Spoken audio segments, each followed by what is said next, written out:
Welcome back to watch my channel. ఈ ఎండాకాలంలో ఎంతో చలవ చేసే చల్లగా ఈ పెరుగన్నం చేయడం ఎలాగో మీకు చూపిస్తాను. అన్నం మొత్తం ఇలా చల్లారి పెట్టేసుకోవాలి ఫస్ట్.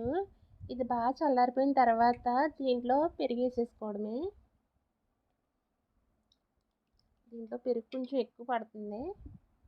ఇదిగోండి మొత్తం పెరుగు వేసేసుకుని కలిపేసుకుని ఇలాగా కొంచెం సాల్ట్ వేసుకుని సరిపడా సాల్ట్ వేసుకోవాలి.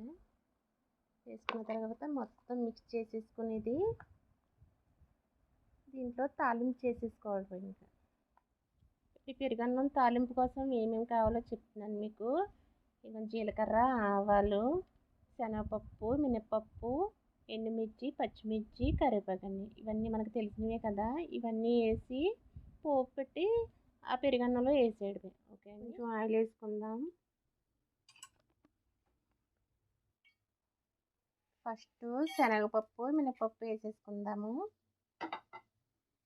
వేసుకున్న తర్వాత తిప్పుకుందాము. ఇప్పుడు ఎండాకాలం కదా, ఇలాగా పెరుగన్నం చేసి తింటే కొంచెం చల్లగా ఉంటుంది. బిర్యానీలు అవి చేసుకోకుండా ఈ పెరుగన్నం చేసుకుని తింటే బాగుంటుంది అన్నమాట. నెక్స్ట్ పచ్చిమిర్చి,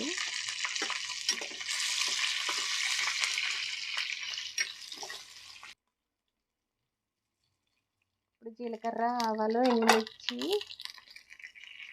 కరివేపాకు వేసుకుని తిప్పుకుందాం.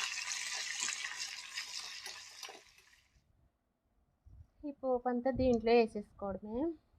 ఇక దీంట్లో ఇష్టమైతే కొంచెం చిన్నగా అల్లం ముక్కలు కూడా కోసుకుని వేసుకోవచ్చు. ఈ పెరుగన్నం ఏంటంటే ఇప్పుడు బిర్యానీ చేసుకున్నప్పుడు మీరు ముందు రోజు బిర్యానీ తింటారు కదా, మరుసటి రోజు వేడి చేసి ఉంటుంది కాబట్టి ఇలా పెరుగన్నం చేసుకుని తినండి. ఇదిగోండి ఇదంతా మొత్తం కలిపేసుకోవడం ఇలాగా. ఓకే, ఇది రెడీ అయిపోయిందండి. ఇప్పుడు దీంట్లో ఇష్టమైతే ఇలా దానిమ్మ గుంజలు కూడా వేసుకోవచ్చండి. ఇదిగోండి ఇలాగా ఇలా వేసేసుకోవడమే. వేసేసుకుని ఇదిగోండి ఇలా తిప్పేసుకోవడమే. అదైనా మీకు ఇష్టమైతేనే. ఓకే అండి, ఎంతో టేస్టీకరమైన పెరుగన్నం రెడీ. ఓకేనండి, వీడియో కనుక నచ్చితే లైక్ చేసి, షేర్ చేసి, సబ్స్క్రైబ్ చేసుకోండి. బాయ్ అండి.